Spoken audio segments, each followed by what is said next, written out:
Hey everybody, how are you doing today? Hope you're having a great day. So I am here to talk to you today about anti-perfectionism.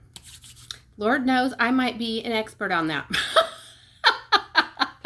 No, okay, so how many of you have heard this saying? Tell me what the end of this phrase is. Go ahead and type it below. I want to see what most of you are thinking.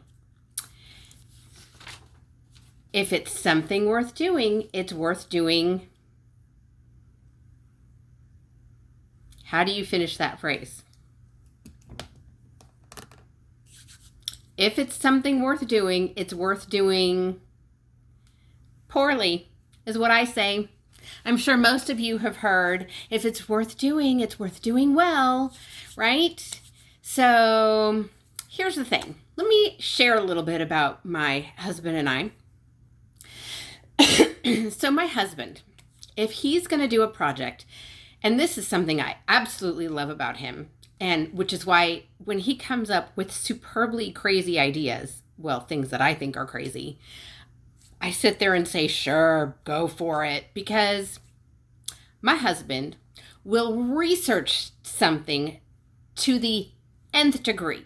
I mean, like, research it to Hades and back. And he will plan, and he will cross-check, and he will cross-reference his cross-checks, and you get the idea. So by the time my husband is ready to do something, I mean, there are no questions left unanswered. He knows how to go about getting it done. Then you take me. If there's some harebrained idea I have,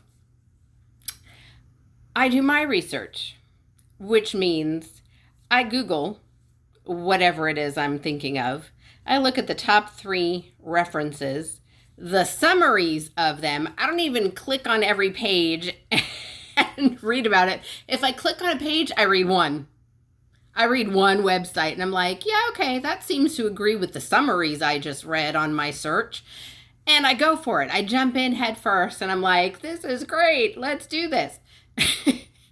Because when I look at my husband's way of doing something, it's too much. I would never get anything done. It's overwhelming. I would never get all that research done. I hate research, if you couldn't tell.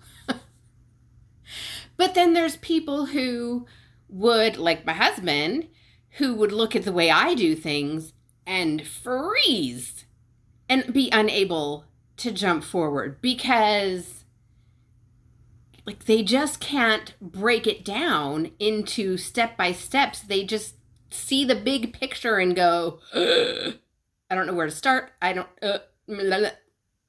you know what I mean? Which one are you? Post that below. I'd love to hear. Are you the dive in after a hot minute of research, or are you the research it for life and then I'll get started?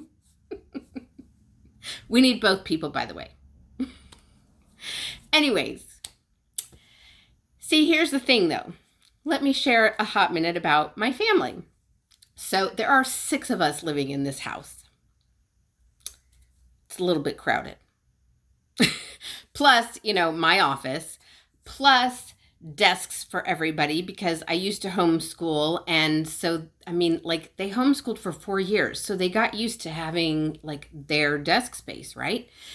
So even though they're in school now, away from home, our desks are all still here. And we all try to share this happy space with way too much in here. Meals are crazy, right? Because your kids are in 50 different directions as they're in 5,000 activities. You have your own activities, some of them due to work, some of them due to your own interests, some of them due to your kids' interests, and you have to be involved with something of those. There's 6 of us going 50 directions all at the same time. It's crazy. So meals are crazy. Dishes are crazy. Chores are crazy. You teach your kids how to do their own laundry and clean their own spaces and do their own dishes and all this kind of stuff to help out around the house, right? Besides, you're told it's the right thing to do. Teach your kids how to participate and, be adults and how to do stuff when they move out and whatnot and so forth. And sometimes you just have to shut it down.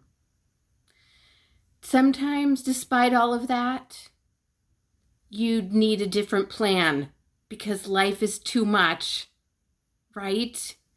So here's one solution we've come up with. We do paper plates. I know it can be wasteful, it can be costly, but the amount of stress it relieves every single day from having to try to keep up with dishes, and the amount of time, and it's just, so that's one of our solutions. If it's worth doing, it's worth doing poorly. I'm not saying it's the best solution, right?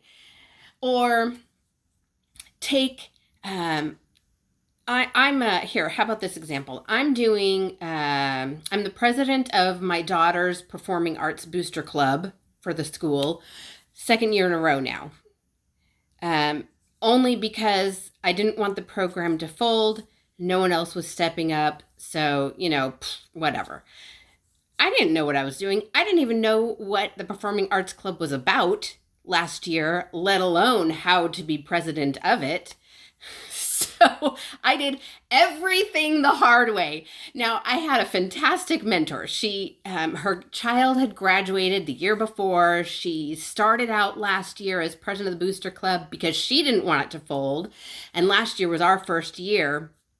So when I found that out, I was like, okay, it's fine. I'll just do it. Well, she was wonderful. She stuck around. She showed me how to do everything.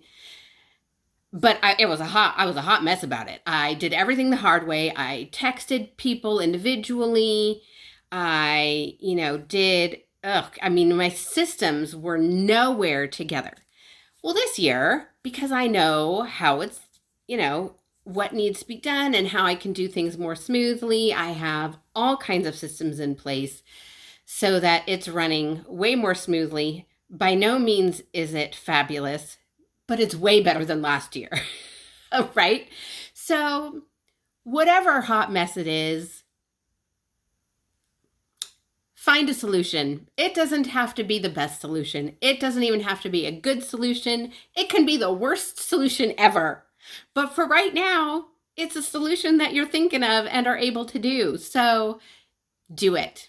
If it's worth doing, it's worth doing, even poorly, and that's okay. So I hope this helps.